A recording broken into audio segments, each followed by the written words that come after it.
Hello and welcome to this episode of Light Body Healing. I'm your host, Dr. Lara May, and today I have with me the special guest, Stephanie May, who is a licensed massage therapist and Reiki Master teacher, and we are going to be talking all about maintaining energetic boundaries and all the benefits that maintaining your energetic boundaries can provide for you. And we both thought that this would be a really timely topic as the holidays are just around the corner. And, a lot of us will be surrounded by family who can be some of our biggest triggers. So let me just introduce you guys all to Stephanie. She is, as an athlete, growing up and throughout adulthood, Stephanie has suffered from many injuries and medical conditions without much relief from traditional medicine. This led her to pursue a career in exercise and sports science, bodywork, and natural pain relief, and then eventually Reiki. Having nearly over 18 years of experience in a plethora of areas, such as massage, fitness, Reiki, chiropractic, sports medicine, oncology, her areas of expertise are not just for pain relief. She is also very well equipped to help you create long-term behavioral change, removing blocks, and healing from trauma and mental health crisis. Stephanie is currently pursuing her doctorate in acupuncture and Chinese medicine. So welcome, Stephanie. Hi, thank you. It's great to be here. Yeah, so let's just get started with telling us how, you came to be, I guess, passionate about this whole concept of boundaries, and both, I think, physical and energetic. It's really important. So tell us sort of how this unfolded in your life. Well, as you mentioned in my introduction, I had a lot of injuries, but I also had other issues. I had really bad acne. I had anxiety and depression and panic disorder. So I was on a lot of different medications, and I always seemed to be in that. Hindsight's 2020. I always seem to be in that victim mentality. For lack of a better description. Something was always happening to me. And exercise really helped with those things. Sport, when I was very active in sports or exercise, those conditions and those things were not as severe, not as bad, and sometimes even masked or treated, whatever you want to, whatever verb you want to use there. But then when I would not be participating in some of those healthy things, they would get worse. So when we have an injury, and we can't exercise, if that's our one thing that like keeps us sane and helps us deal with our stress, then what are we supposed to do? And so I think having multiple tools in your tool belt is a good thing to do, to have options for when, plan A falls through. Okay, so let's, I guess, start with what actually is, setting an energetic boundary. Let's start with that. What does that mean to you, and how do you use that in your practice with your clients? So setting an energetic boundary, some would look at that as putting up a bubble. Some would just look at that as putting up a layer of protection, as some people literally say your journey is not my journey. Our journeys may be intertwined. They can absolutely be intertwined, but your experience is still your experience, and my experience is still my experience. Others go as far, or others more look at it just as those are their issues, and these are my issues. And so putting up an energetic boundary to me, is all of the above. It's protecting myself, from outside energies and outside sources. Like you mentioned, maybe walking into a Thanksgiving dinner with like both my favorite cousin and then my least favorite cousin, that I know is going to just drain me emotionally. I would put up my bubble before I would even walk into that room. So that's a way to do it energetically.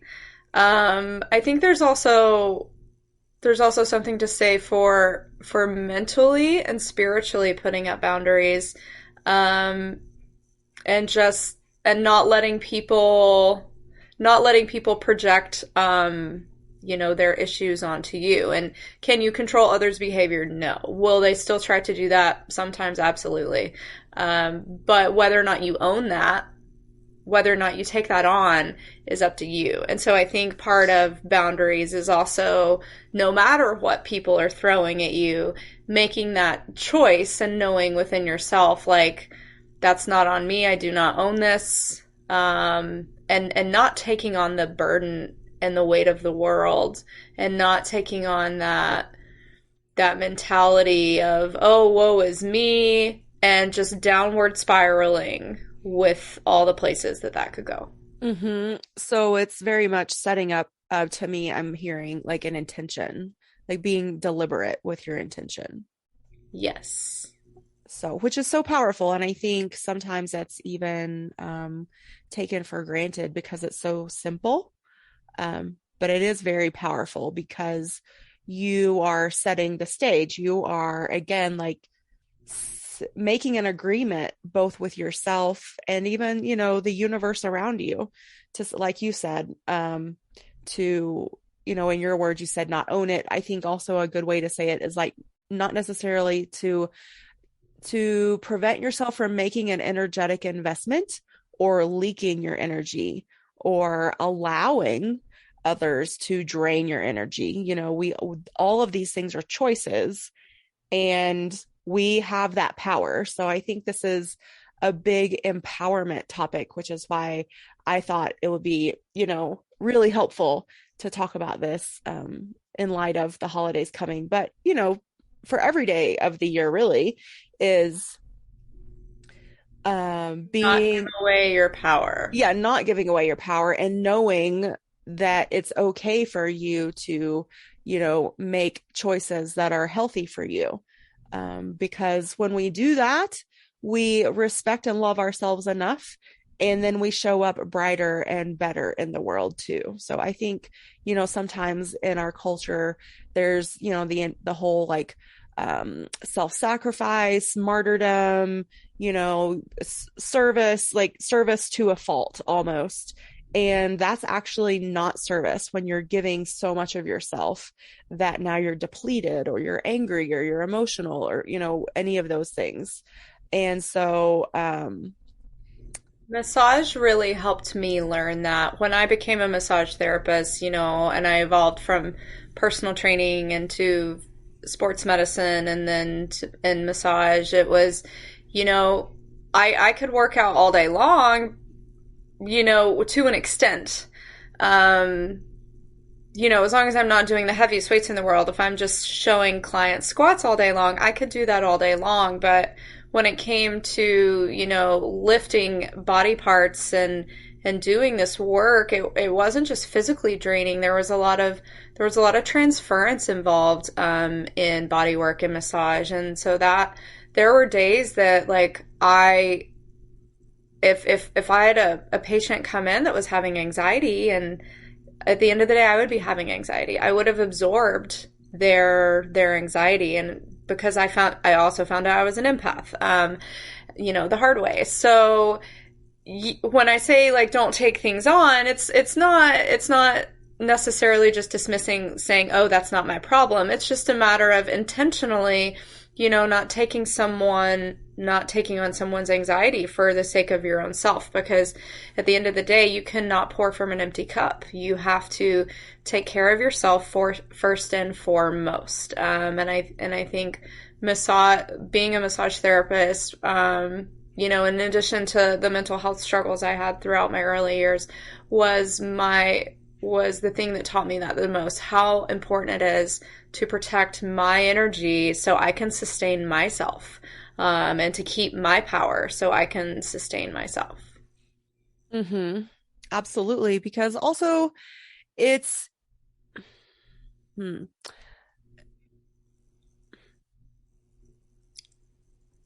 I lost my train of thought. Oh well. So let's just move on and let's talk about the breath because I feel like that's sort of like step number one for all of us. And again, coming, all of these things that we're talking about today, it's not complicated and it's not difficult, but it is important that, again, we be deliberate, we be intentional, we be mindful. And, the best place to start is the breath because as human beings, you literally, if you're not breathing correctly or breathing fully, then you're actually creating stress and inflammation in your body on the side of biology. And so again, this brings together the physical with the energetic. Yes, I like to use exercise as an analogy because that's something that people are much more familiar with than they are like breathing and grounding and energy work, even if it's just energy work within themselves. So when you're exercising, when you're running, whether you're doing cardio or whether you're doing like more of like a Pilates style workout, the breathing is so important. You cannot do that without proper breathing. With cardio, it has to be, rhythmic, deep, like breathing that's pumping that oxygen, through your body to your tissues so they can continue to do the very stressful work that they are doing. Okay, so likewise, throughout your day, when all these things are happening, you're getting calls, or you're running your kids around, or you're trying to take care of your dog, we forget to breathe. But the reality of this situation is our activities of daily living are exercises. So we should be treating them as such. And we should, we need to remember to breathe, not just because we need to get for the biology reasons and we need to get oxygen into our body, but also because that breathing is grounding. When we take in a breath, a really deep, slow breath, it is intentional. It is a different type of breath than just your automatic breathing that you don't even think about. When you sit down, or even if you do it standing and you just close your eyes and slowly breathe, you are resetting your entire nervous system. That is you switching from sympathetic to parasympathetic. That is actually what starts to promote digestion. In Chinese medicine, in fact, one of the things I just studied is how bad eating while you're reading, eating standing up, eating on the go is for you, and all the different pathologies that can create in the body. And that's why, because you actually don't digest food when you don't digest food till you've switched to parasympathetic. When you're in sympathetic mode, you're not digesting it at all. So it is just sitting there. So if you don't eat your food slowly, if you don't take time to let it digest, you create these food stagnations. So it's the same concept. You want to take time to breathe. You want to switch to that parasympathetic mode to really relax and let your body and be intentional with your body and come back to that place within yourself. They talk a lot about it in yoga as well. Something that's very strong in the yoga community is always return to the breath. And it's the same principle because no matter what's happening, all around you, the one thing you can always do is you can always return to your breath. And when you breathe in, that grounds you. Returning to that breath and taking that deep breath next to sticking your feet in the dirt is the most grounding thing you can do. Mm-hmm. And I remember what I was going to say earlier is part of, is making again, and I don't know, maybe I sound like a broken record today, but, and I think in some ways we're all empathic to different degrees.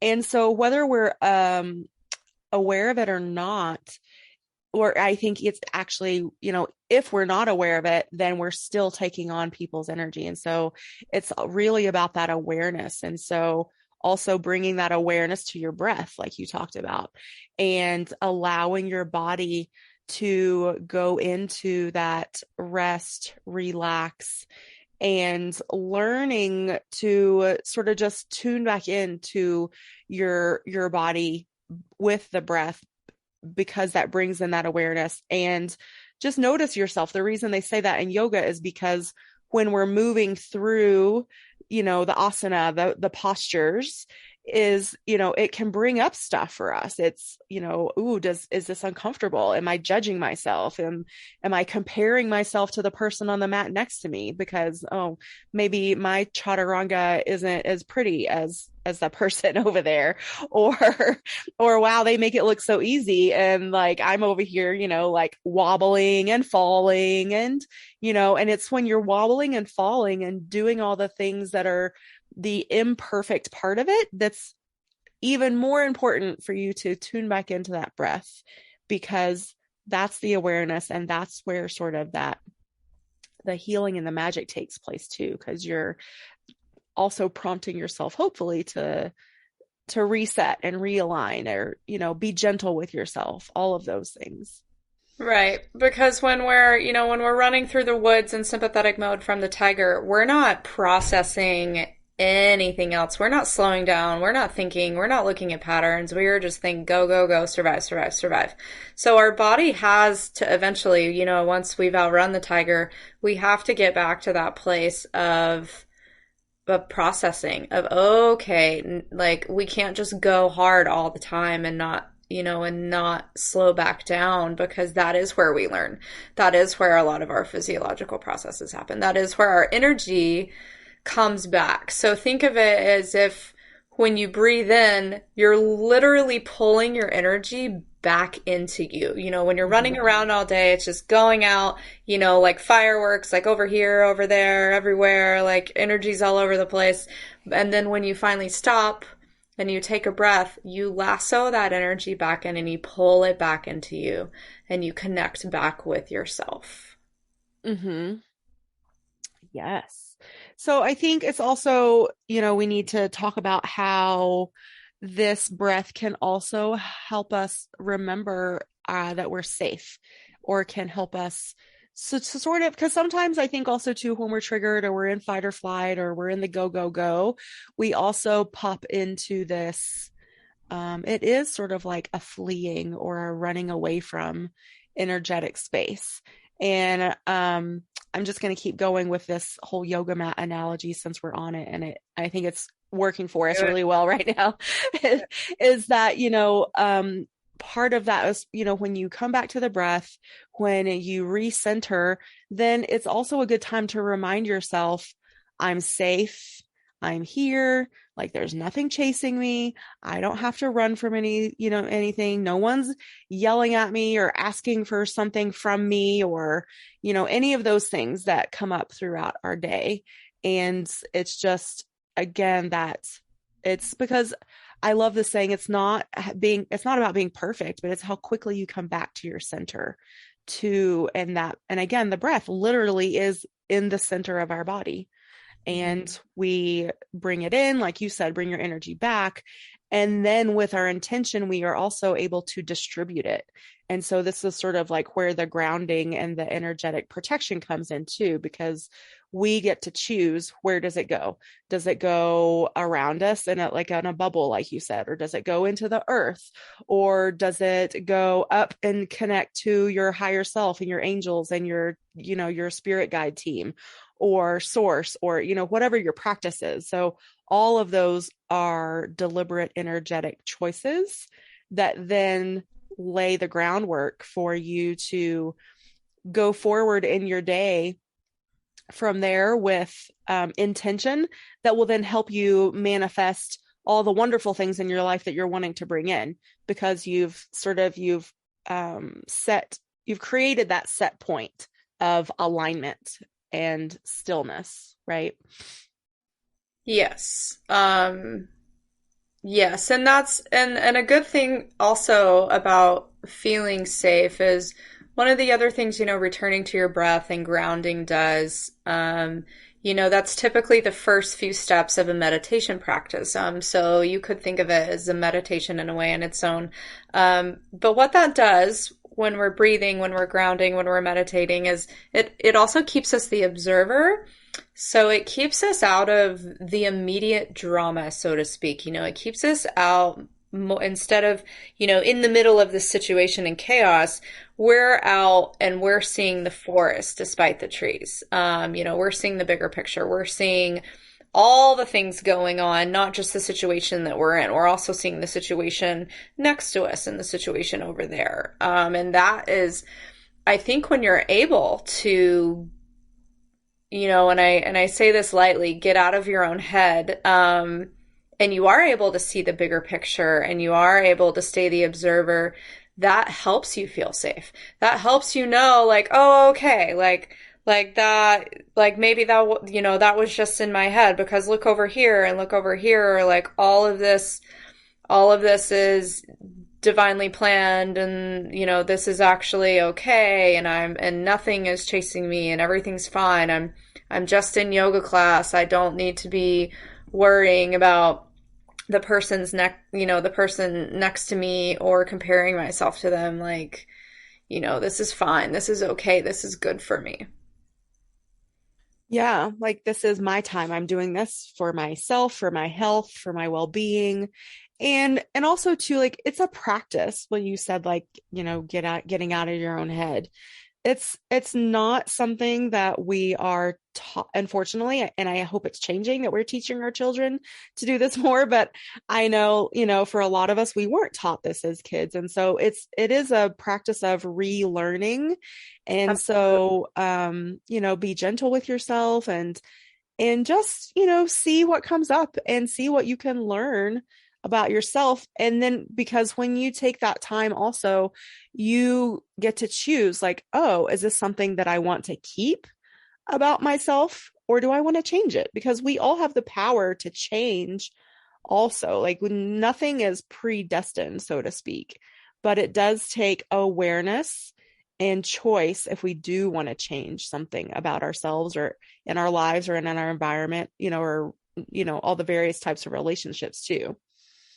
Right. And another thing I like about, the safety aspect and what you mentioned about choosing is, again, it's just like exercise. Exercise is a stress, not a distress. It's a good thing on the body, and it prepares you for that distress. So like if you're training every day, you're working out every day, you are more prepared for when that tiger starts chasing you, so to speak. Oh, now you can run 20 miles because you've been working at that for 3 months. So it's the same concept with doing a regular breathing and grounding exercise. It is a practice. The more you do it, the better you are at it. And then in those times of trigger or trauma, you are more prepared to handle them. You are able to return to your breath, stay grounded, take a step back, and approach the situation differently than you may have approached it before. Again, Mm-hmm. making that choice to, okay, I can either react the way I normally would have, or now that I've done all this breathing and grounding work and I've become more of the observer, now I can choose how I want to respond to this. Now I can choose, the energy that I come into this situation with. And I know I will be safe throughout this entire situation. Yeah, instead of reacting, you're responding. And Exactly. and those are definitely two different energetic set points in and of themselves, Yeah, for absolutely. sure. So what else? So what about, so I feel like we've covered the breath, and you're going to take us through an exercise later in a short while. But what else? What are some other tools or um, practices that help, I guess, ground, or I guess, why grounding? Let's start there. Why grounding? What is it? What is grounding? So grounding is I think we may have touched on it a little already, but it's the act of drawing drawing yourself back down. So lassoing your energy back in, is one way to think about it. It's the act of slowing down your physiological processes. Again, switching from that sympathetic to parasympathetic mode. Also clearing your head, learning how to slow down your thoughts, clear your thoughts, and silence your mind. That's another way people use it. Um, but literally speaking, it's anchoring. So it's really anchoring your energy down to where it can't run off like a firework. It can't, float out to the ocean without being able to be pulled back. So when I ground, when we are grounding, there's always a tether. There's always a figurative, a figurative object or thing that is anchoring me. And that's what I like to use in my visualizations and in my practice. And I like to remind people that when you see that and when you use that, you know that you're always safe and protected. It's like a bungee cord. So when I'm grounded, I'm way more comfortable launching off that bungee platform, flying through the sky, because I know wherever I'm going to go, that bungee cord's going to pull me right back. So I'm not going to be able to go that far. You're supported by the universe. Yeah, it's a safety cord. Um, so that's what grounding is. It's feeling safe also. But, literally it could be seen as a tether. So those are just a few different ways to think about it and to think of it. Okay. Yeah. So I think the only thing I want to add is that for us, just all remember that we are physical beings, but more than that, we're energetic beings. And we have our own poles, so to speak, like on a magnet, like the North and the South Pole of the magnet and of the Earth. And so grounding, I think, also like really helps to rebalance that energy, because sometimes, like you said, we can be in our heads, but also like we allow our energy to be like stretched up or stretched out. And the grounding is that bringing it back in and down and making the connection to the earth, and the reminder that we are always supported by the earth. Like, we're humans. We literally cannot go without being supported by the earth, but it's so easy for us to forget that we are.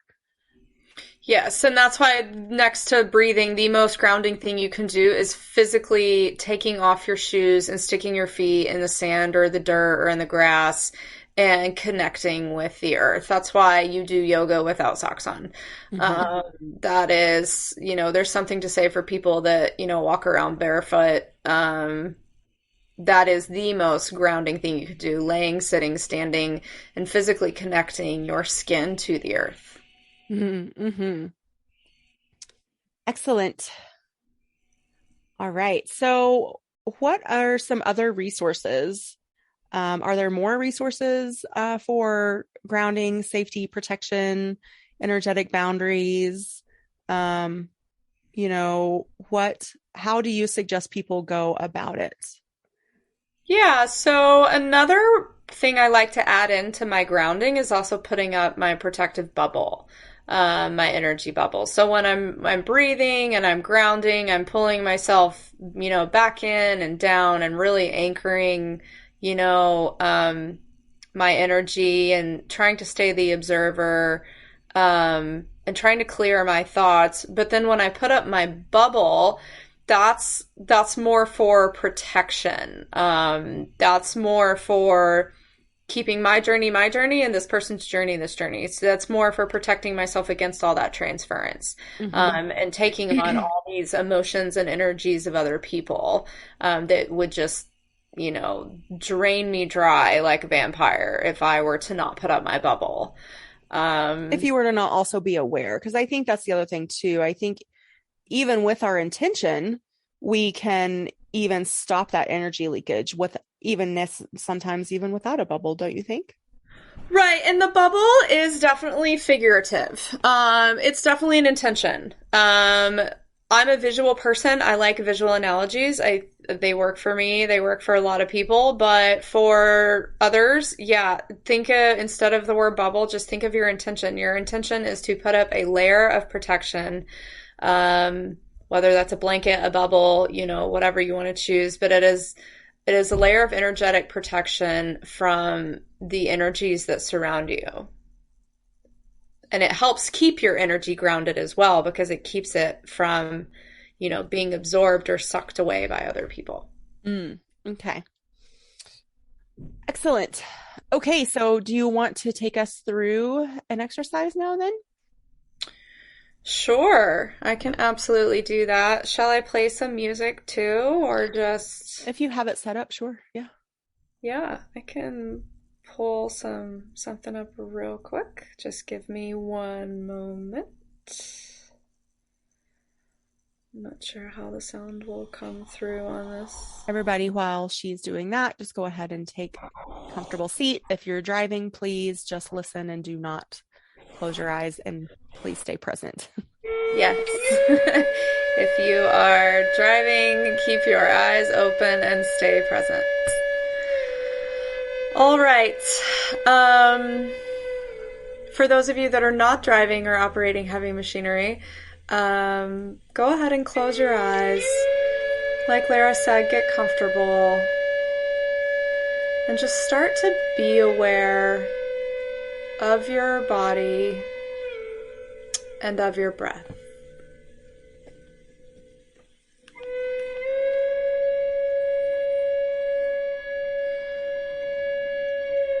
You may notice that it's a little shallow, or maybe it's a little fast.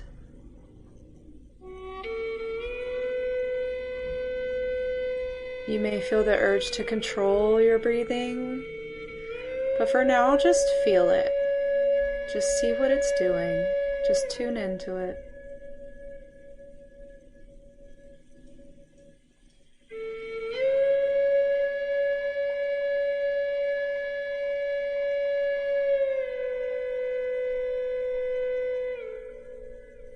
You may feel it more in your chest or more in your abdomen.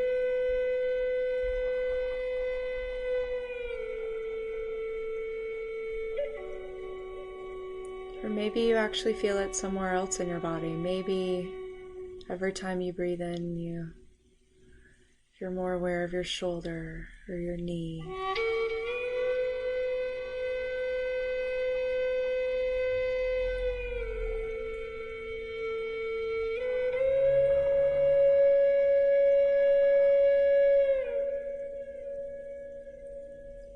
As you continue to breathe, you may notice that your breathing has actually slowed down.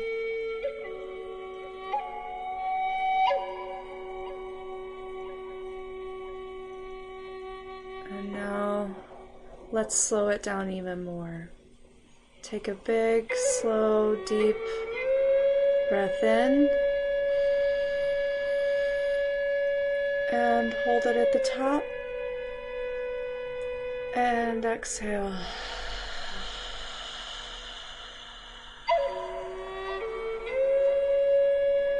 Again.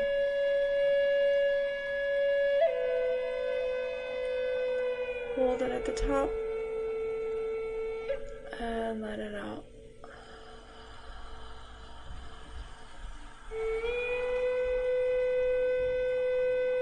Let's do 3 more of those.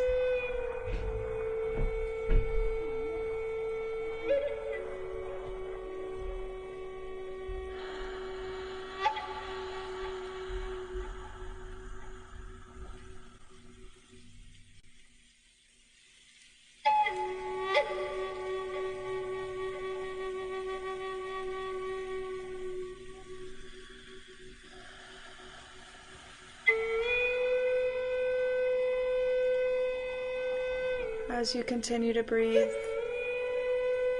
your breathing will get deeper and slower on its own.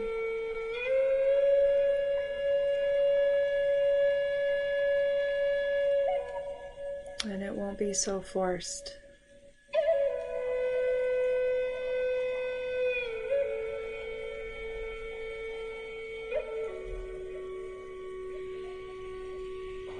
Continue to breathe until it becomes naturally slow.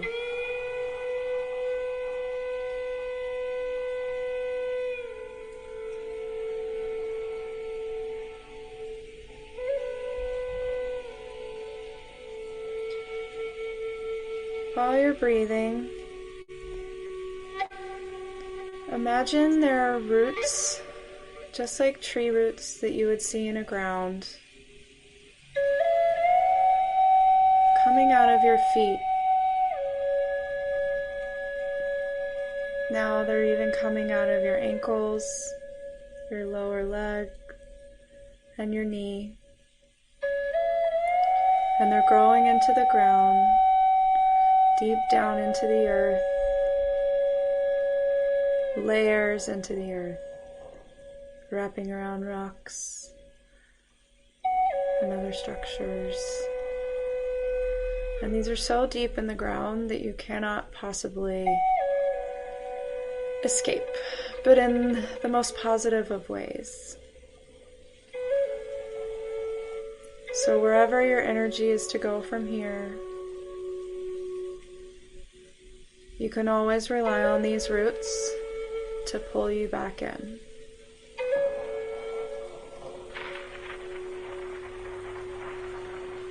If you're laying down, you can imagine these roots growing out of your back, your arms, your shoulders. And they're not tight, they're not restrictive, they're not choking. They're gentle, comforting. They provide a safety net.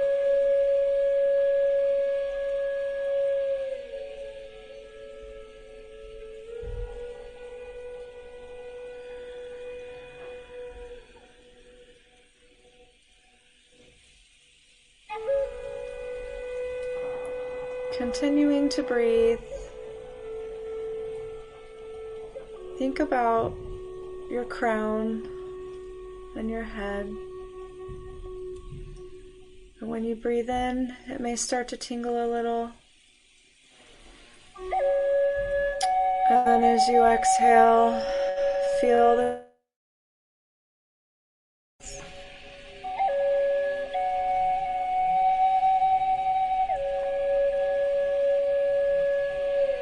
Now think about your face and your ears.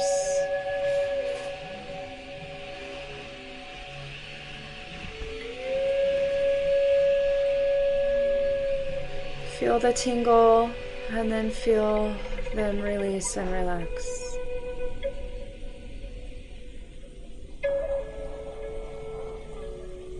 Breathe into your neck.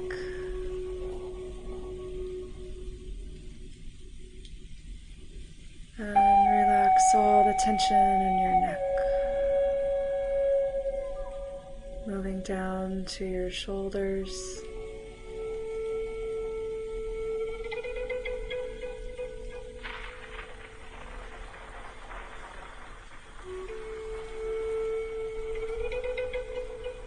And then your chest.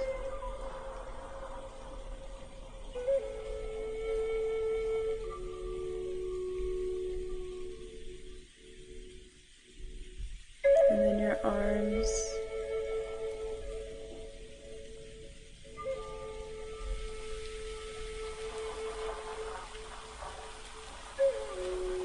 Your abdomen.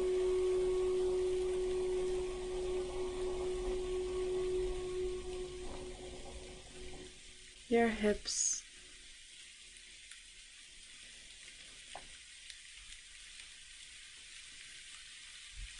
And your legs.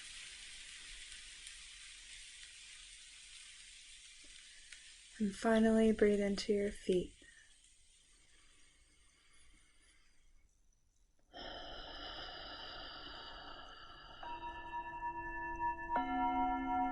And as you exhale, you see this light in front of you. And it's a warm, golden white light.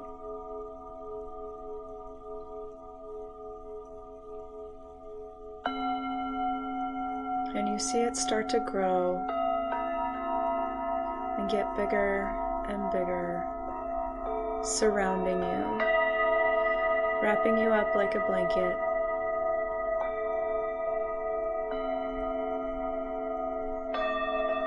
And As you breathe in this light, you exhale and then you expand it even more.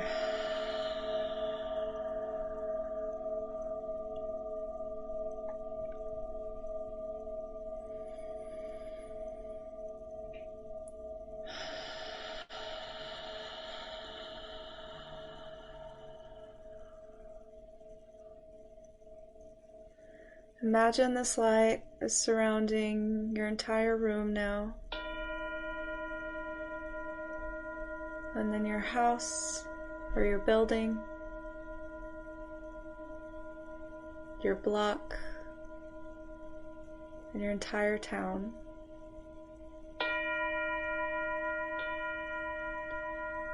Imagine this light gets even bigger, covering your state, and then the entire country, spreading all over the earth and surrounding the entire earth.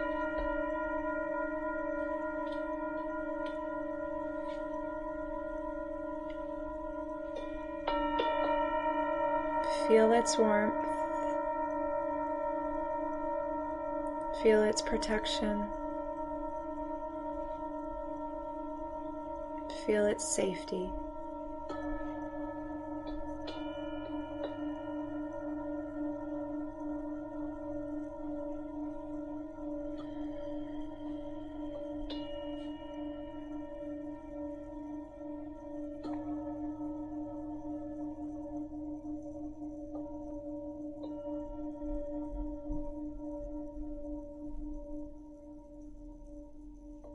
Now remember those roots that we grew, and find your way back to them and back down them, back into the earth that we just surrounded with our light. Come back into your body, wiggle your fingers and your toes. Move your shoulders, wrists, ankles, and slowly open your eyes whenever you're ready.